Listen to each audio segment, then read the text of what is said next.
Hey guys, again, welcome to, if you haven't met or anybody from out the actual con itself hasn't welcomed you to what did I do if I tucked everything away? No, it fell. What hasn't welcomed to you all to the Winter Pop Culture and Comic Expo. Welcome. Glad you're all here. I'm sure these guys here will welcome you too. For the folks at home, this is the Dino Thunder panel at the Winter Pop Culture and Comic Wonderland. We're expecting Thomas Duffy soon from The Lost World. I have. Yeah, I'll let you guys announce your names. That way I don't screw them up. My name's Jeffrey Parazzo. I play the White Ranger in Dino Thunder. I'm Kevin Duhaney. I played the Blue Ranger in Power Rangers Dino Thunder. I love it. I try to keep everything casual. I don't personally, whatever these guys want how to talk, I don't mind language or anything like that. It's open for everybody. So, how'd you guys get being part of the Power Rangers? In essence, the fifth inclination of Power Rangers? Oh, was it? I think it was like the 11th. 11th? Yeah. Yes. It was good. I just had an audition. My agent called me, and I just auditioned for it. It was like, how is that like for you guys? Like, you want me to be? I don't mean to be anything in regards to it. Is it like you want me to be what? A Power Ranger? Or did you guys grow up watching the show? Actually, or Kevin? Well, I grew up watching the show. Yeah, I had Green Ranger pajamas as a kid. Yeah, like JDF was my dude. He was my favorite, man. So when I got to set and I saw he was going to be a part of the show, I freaked out. I got super excited. So and here is Thomas Duffy. So we have a full panel here today. Sorry, they didn't know where the panel was. So. Yeah, for me, I just missed out on the whole Power Ranger craze. So when I got it, I actually asked friends. I'm like, "Is Power Rangers still on? Is this happening?" And it was, and I'm happy about it. Was there any having the original Green Ranger part of the show? Was there any type of shadow that you felt that, hey, I have to live up to this person's expectations, or was it easy going on set? Well, see, this is the beauty, is because I missed Power Rangers, I didn't know who he was. I knew he looked familiar, and I knew he was on the show, but I just didn't think twice about it, you know? yeah, I freaked out when I met him. He did. So, He did. The first thing I told him was I had Green Ranger pajamas as a kid, and he was like, "Yeah, thanks for making me feel old." Yeah, So you geeked out, eh? You geeked out when you saw him a little bit? big time. So, again, we're here with. What made you be part of, at least in this aspect, Jurassic Park?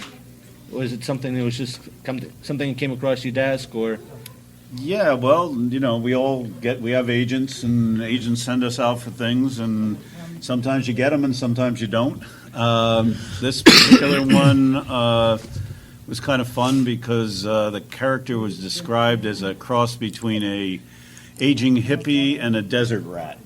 That's a great character description. So It's amazing. I love that. had really short hair and no beard, like maybe a couple days scruff, and I'm thinking I'm not going to get hired looking because I look pretty normal when I'm clean cut, and I look like the guy next. I look like you guys. Okay, I'm not like a movie star. Okay, so anyway, the magic of makeup and the grub wasn't enough, but I went to Namie's, which is this beauty supply. I bought a cheap little, I think couldn't have been more than $40. Talked to Namie himself, who owned the place, and he helped me dye this thing. Fooled Spielberg. So, nice. just put it on. It clipped in. It looked great. That's what they wanted for the character. Got hired. Listen, first of all, it was a sequel to the biggest money-making movie of all time. So that was pretty cool. Number two, I got to actually meet and dig dinosaur bones with Dr. Bacher, who my character is kind of based on, Robert Bacher from Wyoming and Denver, and that was pretty cool. That may have been as cool as anything in it, is digging. We literally went out and dug dinosaur bones out of the out of a site in Wyoming. So cool. So That's was really amazing. cool. Super cool. Speaking of training, what did you guys have the? I don't want to say. I'll say martial arts training prior to going on the show, or did you have to train a little bit? Oh, I trained in the mountains of Japan for years before. That is the best answer I heard.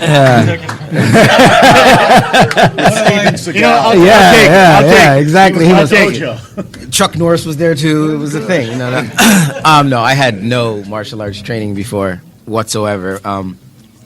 We basically booked the role based on our acting, and once we got out there, they basically beat us up for a month and a half and whipped us into shape.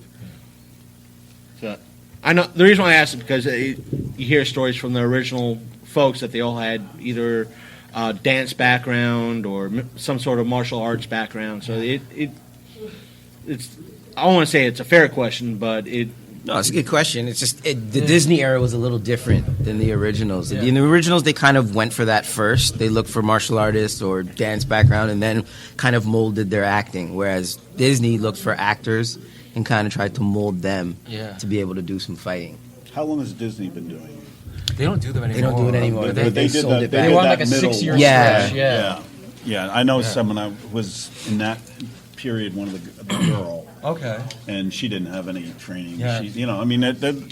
It's difficult. It's a lot easier to train someone to learn martial arts than it is to train someone to be a good actor. Yeah. So, I know, Thomas, majority of your work has been on the mainstream movie themes, but you guys, there has been a cheese factor with the Power Rangers. Is that, I don't mean that in a bad way. Cheese is good in regards to certain aspects of the TV show. I love cheese. Gouda, yeah. Hey, I'm just trying. You guys are pretty much outside my experience range. I'm trying to steer this the best I can. So please forgive me on that aspect. I know you guys in one of the episodes doing my research for this. You guys kind of poked fun of that with, I think it was a social studies experiment in regards to the show, a report, and it was like who was it? I don't want to say crap. I forgot who it was. He went up like the version of American life versus Japanese life was in essence the outcome of the show or his report, and they kind of aired a Japanese version of what you guys were. So Was that when you guys were watching? yeah, it was like watching on TV. Wow. So Yeah, I wasn't in that episode. But Kevin's got a really good answer for this. or if not, make something up. I'll take anything. Oh, well, I mean, the Japanese version is a lot different than the American version. It's a lot darker, and I feel like the American version is geared more towards children because, I mean, the show is really out there to sell toys. That's the main thing of Power Rangers is, they want to sell the toys, so you kind of have to gear it towards children. which my movie was actually the opposite, because Spielberg felt like he did the first movie was very gentle, and he wanted to do a 1950s B movie type of movie where it scared you, and That's so cool. which is So hopefully awesome. supposedly they're going to re-release the movie in 3D, which I think would be really cool awesome. because ours there's lots of velociraptors jumping out at people, and we didn't have 3D when we shot the movie. Yeah, So. that's amazing. And no dinosaurs were hurt in the filming of the movie. Speaking of which, as you guys probably know, Phil Tippett is not here, so we're all safe, folks. For those who don't, some of you got it. Some of you got it.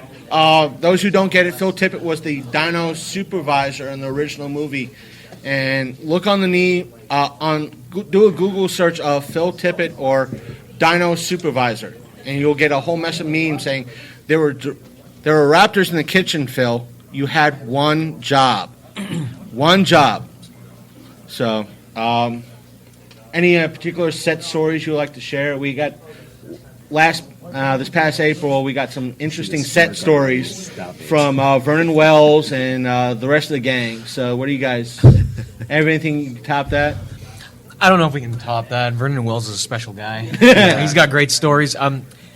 Kevin and the rest of the core group, They pulled a really nice prank on me. I mean, at the first month of shooting, when we actually got into shooting, I worked like twice, in a month and a half. These guys were on set all the time. So one day, because I was traveling around Auckland as much as I could since I had all this time off, these guys called me at like 4 a.m. saying, "Jeff, where are you? You're supposed to be down here waiting for you downstairs. We got to get to set." And I'm like, "I'm not shooting today." He's like, "Yeah, you are. Like, we've been waiting for 20 minutes. Where are you?" So I went down, and there was no one there. And I was messaging him. I'm like, "Where are you guys?" Like, "What's going on?" And he's like, "Yeah, sucker. You're not working today." Yeah. I got tired of seeing all his beautiful pictures of New Zealand, him traveling around. I was working traveling. 18-hour days every day. I was like, oh no, buddy. You're getting up early one of these days. I planned it for a few days. So it's funny because no one liked me on the show when I turned evil, right? So they already didn't like me. It was so easy to play. Well, I guess the other one of the things that was kind of fun is that when we shot most of the movie in Northern California, up almost at the border and in the redwood forests. So that would mean we were going back to Eureka, which is probably the only town that had enough hotels to. I mean, it's a very big cast and crew.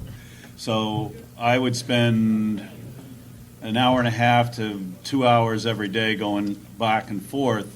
But I was going back and forth with Vince Vaughn and watching about probably 12 of the characters that I've seen in movies now.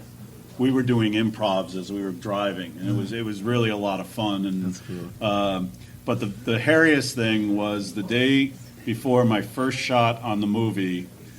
I hadn't even met Spielberg because I had to do my audition via. It wasn't Skype, but it was by over the internets or something. But I'm just about going to bed because I have a 6 a.m. call. And Jeff Goldblum comes by and says, "Hey, Tom, we're going out for sushi. Come on, we're going." And I'm going, "Jeff, I got, these guys, he didn't have a call till late in the day." So I'm, okay, I said, well, Vince is going to be there, and Julianne's going to be there, and Stan Winston is going to be there, and Janusz Kaminski is going to be, and I'm like, I got to shoot at 6 a.m, So I wound up regretting my choice of going to that dinner, but it was pretty amazing. Oh, and Holly Hunter was there because she was married to Janusz Kaminski at the time. You don't want to miss that dinner, right? Yeah, you don't want to miss it, but at the same time, I'm like, I want to go to that dinner. And then the kicker was I showed up, and they said, "Well, Tom, we ordered all this food because you're a big guy." So it's like I have to sit there. It's not like I can grab like a little something and get out of there. Yeah. But it was actually a lot of fun. I mean, a lot of people that really talented people. You kind of like feed off of them, and it's a lot of fun. It's a learning experience. Yep. You're in the presence, right? Yep.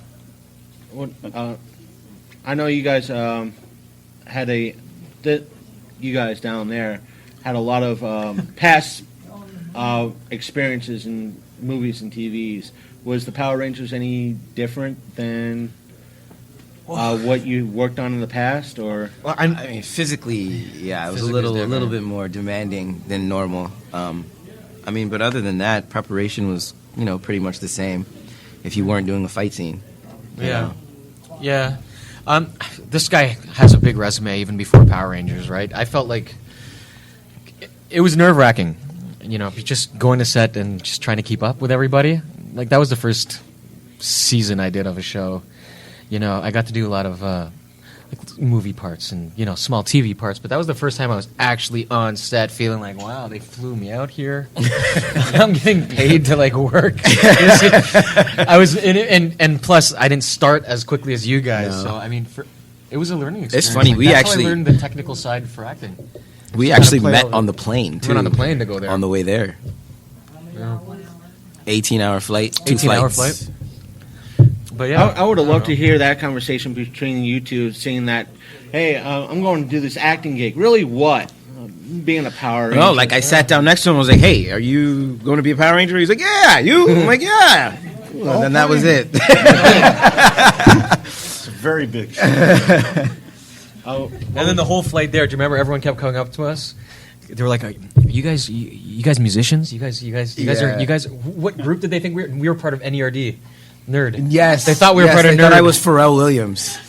Yeah. Funny. It's funny. And we drank Caesars. What was the? I know you've had a long resume as well. What was the most memorable project you worked on? Well, I mean, Lost World was Lost World, so that was a pretty memorable deal. I really liked Varsity Blues. I had a great time on that movie. But it's been a lot of, I enjoyed working with Charles Bronson. He's, was an icon and got to. I've been very blessed. I mean, X-Files was fun. I mean, it's hard to say one thing over another, but probably just for straight up enjoyment of a role and like getting into it, I think Varsity Blues. I really like that movie. Yeah, I still have people here have seen it 50 times. The guy brought his DVD and we signed the DVD and yeah, so it's cool. It's one of those, it's not for everyone. Yeah. It's not a That kid's was like movie. at Vanderbeek's peak, right? Because he was Yeah. in that, Oh, right? yeah. Yeah, I remember that. Yeah. And that was like, it was peaking hard. It was crazy. Nobody knew Paul Walker, and Yeah. everybody knew Vanderbeek. But Yeah, that was the he'd time. already That was worked. Dawson's. Yeah, no, Yeah. He was. We went out to dinner one night in a small little restaurant in Austin, Texas. Just the six. It was myself and Amy and Allie and Vanderbeek and Paul Walker. So is that six? I think there was six of us, regardless. And it was empty. So we went, oh, great, we got a great place to go to. Literally 5 minutes after we ordered our food, the entire restaurant was full and a line out the door because I guess the frat parties gave up, they knew they had to be there at a certain time. So we're thinking we're going to a nice, quiet restaurant, and it's like, and everybody was just going crazy over him and, reaching across people and, oh, hey, Dawson, and what happened to your hair? They dyed his hair, and Paul Walker, like guys are smacking him in the face to grab. It was an interesting. That's funny. Yeah, interesting deal. I know back earlier this year when I had to do the other panel, I missed out on asking it, so I'll ask it here. Are you guys familiar with the so-called Power Rangers curse, or have you heard about that? The curse about, like, once you do Power Rangers, you can't work? That's the only way. I think that's the curse, right? Is that what we're talking about here? I haven't. You die or figured it. you I go to looked jail. into Or it. you die? That's because a lot of I people don't have. I don't know. I tried looking into Just it in case, myself, guys. but there Not seems to be no validity to it. Like, I'm sure some of people here are familiar with the Poltergeist curse, where a lot of people who filmed the Poltergeist series have passed away. There's no consistency in regards to the Power Rangers curse. It seems like some people went to committed crimes, some people passed Yeah. away, and There's been a lot of us, there's been a though. lot of- You can fill a city with every single Power Ranger from every season over the past 13 years, right? So there's a lot of us. So yeah, I'm sure some of them got into trouble. I mean, listen, there's no Yeah. rhyme or reason, but I mean, 3 young people out of Varsity Blues are gone. I mean, life is life, right? And It my- happens. like a little boy who played my son disappeared. Paul had his car wreck, and Ron passed away this year. So, is that a curse? No, it's just unfortunately, Happens. stuff happens. just the internet being the internet primarily, probably. yeah. Yeah. Yeah. I don't know. So I've heard of that, but I feel like I've heard more of the one where, like, once you do Power Rangers, like, you can't get work after. Oh, kind of like the Superman curse. Yeah, I guess so. Oh, But a lot sorry, of us are guys. working still. So I've heard as well is that the inclination that you guys were on, the show was kind of underrated by a lot of the fans, or I've had a lot of people who really liked our show, actually. And it's partly probably because we're riding off the coattails of Jason David Frank's character, Tommy, because he comes back for our show, right? And also because it was a Dino theme. It was the first Dino. Was it the first Dino theme Yeah, to come since back? the original. Like, our characters were based off the original characters. So, I don't know. People seem to really... Most I've of the had time, a- Mighty Morphin's everyone's favorite. It's just nostalgic, right? Yeah. But I've had everyone a really lot of liked people us. say they got back into it because of our season, which is pretty cool. It's a compliment. I just want to know, guys. There were dinosaurs in it. Got something for Dr. Burke? Nothing against Jason, but you probably would have probably improved it. Oh, come on. No. Who's recording? Hey, No one? Okay, hey, I'll be more than happy to have sensitive. Jason on the show too. But still, what do you, Thomas? So, I'll include you guys in and on as well. Thinking about the later inclinations of the show, do you think the later shows had something to live up to you guys, or same thing with like Jurassic Park, the new movie, and the new sequels that might be coming out, in regards to the resurgence or repopularity with Power Rangers? I don't know. I mean, geez, I don't know. I don't even know how to answer that. I feel like the Everyone's movie can only do different. good for the franchise. It's just gonna draw a whole new generation and kind of give us an avenue to get out there again too. Yeah, I guess. Comes down to the writing too, you know. I mean, Yeah. if they have a good script, it could be huge. Yeah. Exactly. But I mean, the Lost World kind of. I never made it through the third one. I've watched it, but I didn't. The characters, the story. It was a story more than anything else. And that's all you can do as an actor. It's like someone said to me, "Why were you so worried about that snake when you know?" And I'm like, "Well, that's what they actually in reality." And you guys would know this as well. I had an earlier scene where I was definitely afraid of snakes because I got bitten by I think a rattlesnake or something. And they didn't wind up shooting that. They shot it, but it didn't wind up into the movie. So it's just some crazy guy with a snake going. And that was interesting in itself because that was a real snake, and there was a drain at the bottom. Oh. So I had to keep the snake from getting out Yeah. and going down that drain because it would have been Yeah, dead. yeah. So luckily we did it in one take. So it was good. It's And beautiful. my stunt guy got pulled off to oblivion. I know you guys, at least you two down there, have done a lot of shows and panels and so forth. What favorite convention moments and panel moments that you've had over the years? I think the first convention I did was in 2014. Yep, it's where we went to Lexington. That was really special because for years I never went to conventions. Never thought about doing it, right? So whenever I would get offered, I'd be like, no, I can't do it. And I decided to go to this one because it was an anniversary. I didn't realize how many people we touched. I didn't realize, how important it was for certain people watching the show. That's kind of where it all started, where I wanted to keep going because there was times when, being a Canadian actor in Toronto, sometimes, you have your ebbs and flows with acting. And, maybe I was judging or maybe second guessing what I was doing for a little while, but then you meet all these people that re-inspire you. So it's important for me to go because it's nice to feel inspired. Mm-hmm. It's nice to meet people who actually want to see you succeed and do good things. Amen. And it started there, so I'll say that one. Yeah. And I haven't done one for 20 years because I had kids. My daughter's freshman year of college, so I'm back in the show. But I think when you're young, it's nice to be able to, especially when you do movies. Do theater, you get that instant gratification. Know people are enjoying it. Get out and meet people, and see people who your work has touched and who love your work or even hate your work. It doesn't matter. It's nice to get out among the people and see what it's. That's really kind of what it's all about. Yeah. You guys are what support all of us. That's the Yeah. reason we're here. Yeah, without you guys, we have no job, so it's nice to meet everybody Like the rest who of the country. gives us a chance to do what we love. What kind of projects are you guys working on? Anything now, or what are you guys working on? I just finished a season of a cartoon called Looped. I do the voice of Theo, and that's on right now. You can actually find it on Amazon Prime out here. And I did 2 seasons of Total Drama Island before that as the voice of Cameron. And I also wrote a film with Jeffrey as well. Yeah. We wrote a horror film called TraumaCon.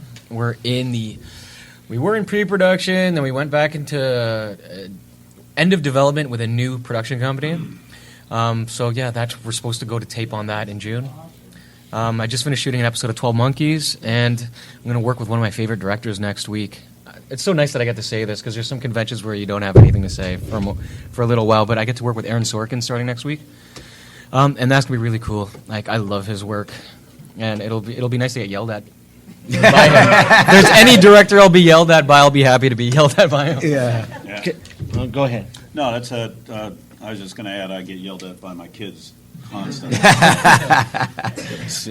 But no, I've got a movie called Odious that's supposed to come out next 3 months. I just finished one called Only Once More, and that's it.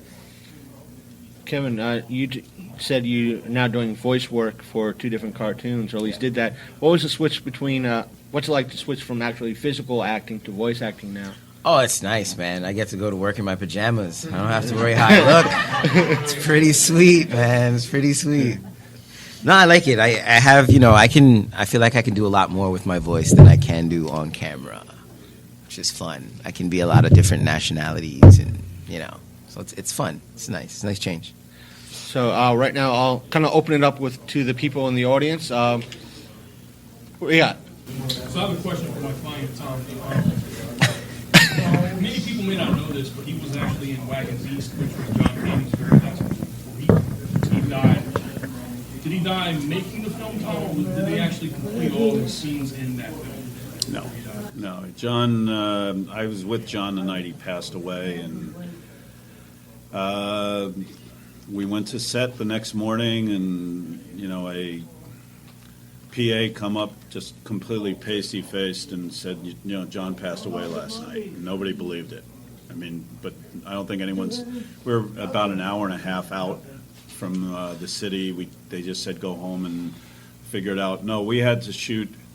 They literally took him out of another scene. The movie was maybe going to get shuttered. We were about 2/3 of the way through.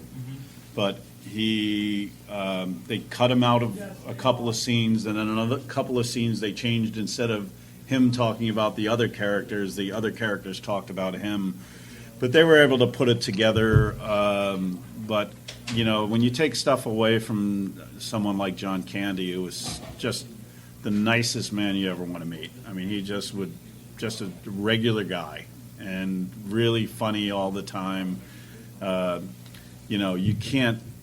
You can't just take someone, and you can't take him out of the movie, because he was like the heart and soul of it. So the movie came out a lot different than we had planned, and bottom line,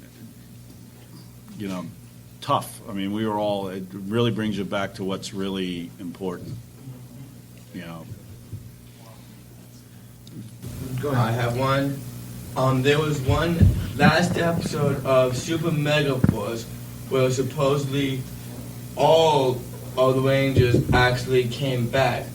Were you guys actually in on that or no? No, our invitation got lost in the mail, I think. Yeah, they got lost. Our characters were there, and I know I got the credit for it, so thank you. But I wasn't there. Because I actually meant your character's costume. I did see, because I was actually looking for the ones I knew, and I spotted yours, but I wasn't sure if it was actually yours, because there was only very few that actually took off their helmet. Yeah. Those are the ones they brought. That's called ka-ching for the producers. Yeah. Saban didn't really mess around with the Disney actors when they took it back. No. So I think, did Emma go back once, though? Emma did go back once. Yeah. Wasn't that the very end of Disney, the last season? Was it? Yeah, it could have Could been that have or the been. very first season of Could have been, yeah. Saban, but I think, yeah. Go ahead. Did you guys learn to love your colors? Like, blue might not have always been your favorite color, but then you had to wear blue all the time, and I know blue is associated with you and white. So did you guys learn to love it, or did you already? I already kind of liked blue, but this kind of enhanced it. Now I go out of my way to be around blue. Yeah, I don't know. They had me wearing a lot of black as well, so I don't know. You know? Look at you now. I tend to wear more black at you than now, white, buddy. but yeah. Speaking of that, in reference to the color scheme, because you played all, even though the good character as well as the bad, do you think there was kind of a relation of, all right, he's going to be good, and the classic good mean, white being good and the black being evil? I never thought about that. Did that happen? It might have happened without anyone really realizing it. I've never thought about it that way, though. Because that was usually the standard gonna use it, old though. school. It was the old school cowboy thing that the good guys always wore white and Yeah. the bad guys always wore black. And who Yeah. knows? They probably did that in regards Might to have the been a show too. subconscious thing that they did. I don't know. I'm gonna use it though. Every time I go away, I'm like, "Did you guys get this? Well, That was my stamp on the character. That's how I did. That's how I worked it." Always in the I actually have, go ahead. I have another question. Correct me if I'm wrong, but if I'm right, on Dino Thunder, they actually had one where you guys actually had to fight yourselves. Am I correct? That they had to fight each I had to other? fight my character because they split us into two. Yeah, I don't remember. You don't think you had to Fighting fight your myself. character? No, I think No, it was just you. my character. I think when they cloned me, I had to fight the Yeah. evil guy. Well, like, were you actually the same one, or were Yeah. you two different? No, same one, same take. I'm fast. I'm so fast. One side, this side. Remember when I told you I was training in the hills of Japan? He showed up for the last week and a half, so he was there for speed training.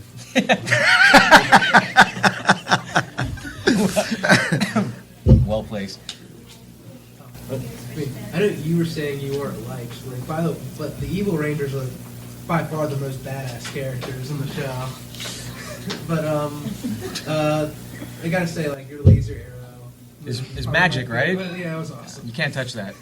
But my question was, how was it doing the episode with the Ninja Storm Rangers? I really loved working with the Ninja Storm guys. I really did. I don't know. It's weird. That was our season, right? That was our year, so we were already there. And then they came back, and I was just really. Those guys, they had a big group. They had six? Was it 6 of them? 7 of them? 6 of them? Let's just say there were 6 of them. Okay.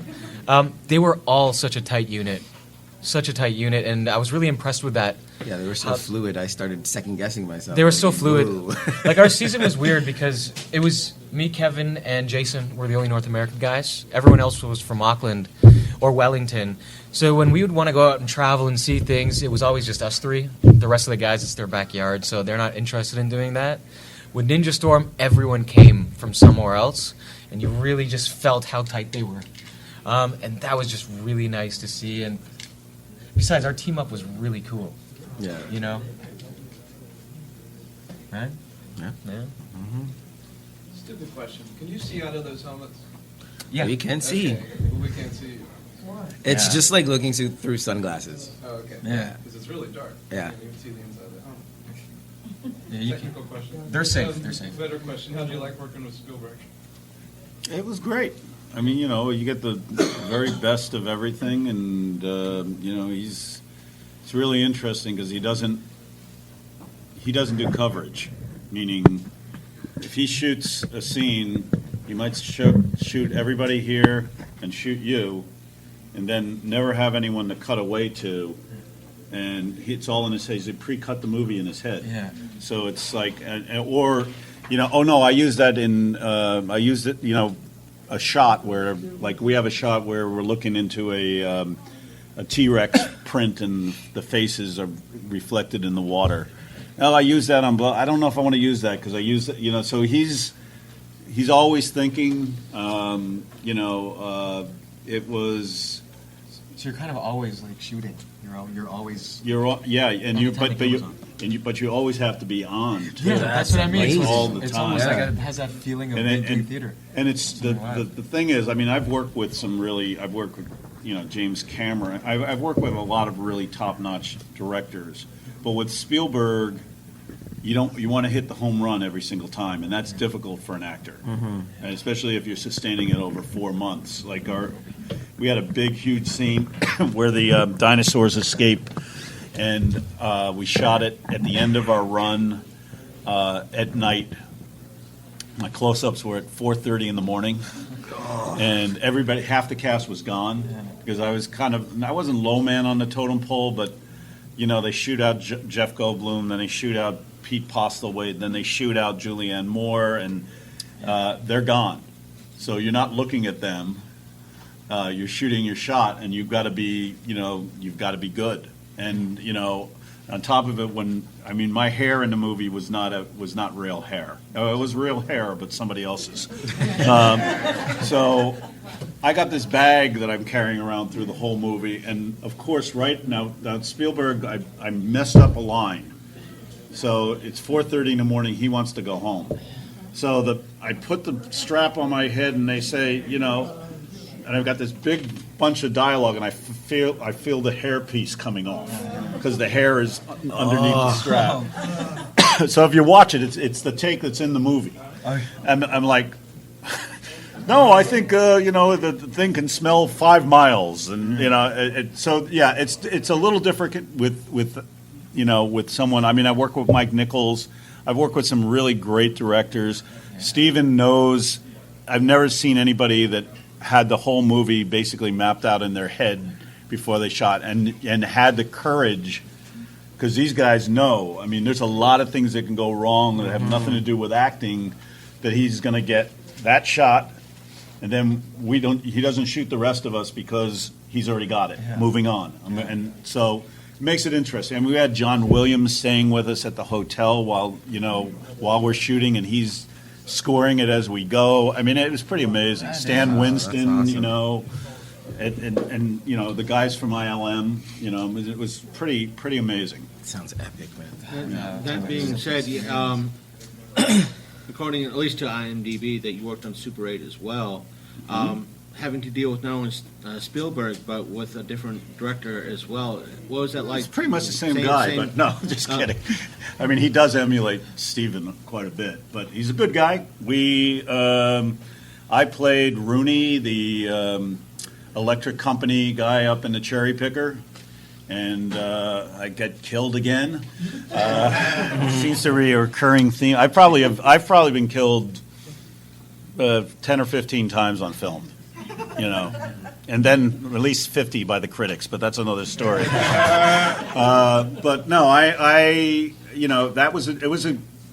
he's very efficient. He knows what he wants. We took the time to shoot the scene right, and that's nice because these days you don't always have that. It's like, okay, is it in focus? Great, we're moving on. Because it costs a lot of money, obviously, to do these big budget movies. But, it was JJ's a pretty dynamic guy, a lot more frenetic energy than Spielberg. Spielberg's kind of, as you get older, you get a little, less frantic, and but good experience, and I thought it was a great little movie. I loved that movie. Yeah. I love that movie. Working, I wouldn't call. Again, I'd say it to his face too. I don't, even though Jason David Frank is not that big of a name, but in the Power Ranger circuit, he probably is. But working with a lot of the bigger named actors, what's it kind of like that's out there? I don't know. I haven't had the opportunity to work with a lot. I did get to work with Monica Bellucci, Clive Owen. Those are probably at the pinnacle of who I've gotten to work with. And what I've noticed is they're really nice and humble and quiet and laid back, and most of the time they just want to work and just get and then you shoot it and you go home, but really humble and giving. Well, let me just chime in here. Go ahead. I've worked with De Niro, Pacino, Meryl Streep. I mean, I've worked with tons of super top-notch actors. Some are nice, some are not so nice. Yeah. But for the most part, they haven't gotten to where they're gotten. And I've had an experience like Sean Penn. People have this bad reputation. I thought Sean was great. A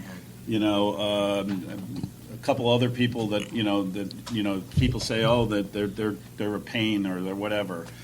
It's people. Charles Bronson was not very communicative with a lot of people, but it was my first movie. And he took me under his wing, and we were doing a stunt scene, and I did most of my own stunts in that movie, which literally involved picking up grown men and throwing them through the air. This director really pushed things too far. At the end of the movie, I'm having a fight to the death with Bronson. And there's a scene where I'm on my knees and he's kicking me in the chest. He kicked apparently over 100 times I was kicked. Until Bronson finally went over to the director and said, "He's not doing any more. You got the shot." And that was the end of it. And they did have the shot. It was just, I think maybe I shouldn't have eaten something at the bar or something, But it's just like people. Yeah, and a lot of the time it depends on the approach to the craft. Some of them are really talkative, and some are just in their character and they don't want to be budged from that. Yeah. So it just depends on kind of who you get on what day on what you're shooting. Exactly. And No, how many, absolutely right. Yeah. Not to mention, you worked on Death Wish 2. That point, it was almost the pinnacle of Canon films in that particular area. That was the first movie they made money on. Yeah. So it did very well. It was number one in the box office a couple of weeks in a row.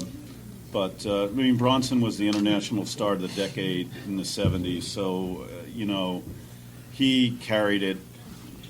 He carried a lot of weight. So a lot of people to this day, he's a favorite movie star of quite a few people. So, good man. The Yellow Power Ranger. Karen. Yeah. So when you met JDF, you said you kind of geeked out a little bit. Did you realize, both of you guys, that when you became Rangers, did you think like 10, 15 years later, people would be doing the same to you? I never really thought about it at the time. I was just so wrapped up in trying to do a good job in being a Power Ranger, because I always used to tell people as a kid, I'm going to be a Power Ranger when I grow up. And it happened. So I was like, okay, now I'm here. Let me do a good job and not mess this up, right? So, and seeing JDF, it put the fear in me even more. Like, oh man, he's back. So yeah, it was just. Which is why I was glad I didn't really know him. Yeah. I was just praying that I wouldn't get fired. I'm like, you can't get fired from Power Rangers, Jeff. God, don't let that happen, man. Don't let that happen. Don't be that guy. Thank God I wasn't. Apparently, we got 5 minutes, so maybe this young gentleman over here. So how comfortable are the helmets? Super comfortable.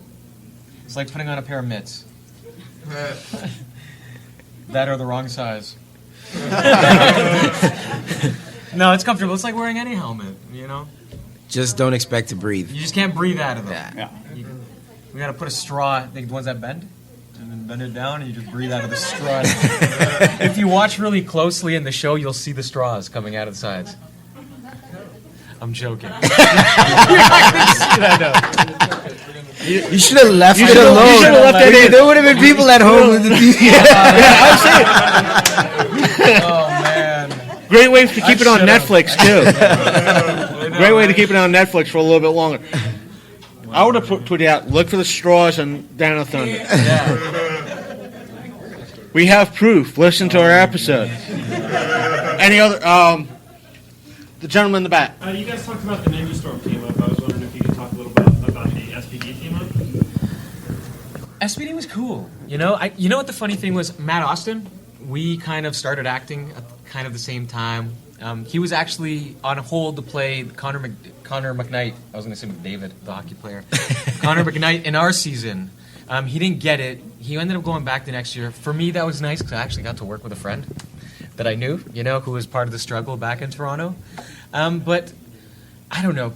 You were more a part of that team up. So yeah, it was nice to kind of. A lot of their cast was Canadian, yeah. So it was kind of cool to go back and work with a lot of fellow Canadians and kind of just explore together and just be a part of this amazing legacy. It's fun. It just wasn't as magical though. It was like the team up was kind of sped through. Yeah, wasn't it? It was yeah. just hurry up. Let's get done. And on that, sadly, so they could probably move in the next round of panel. We'll end it. This panel there. Is there any place where the attendees could follow you on social media or?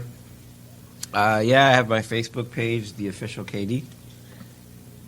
Yeah, you can follow me on Instagram, Twitter, and Facebook. Just my name.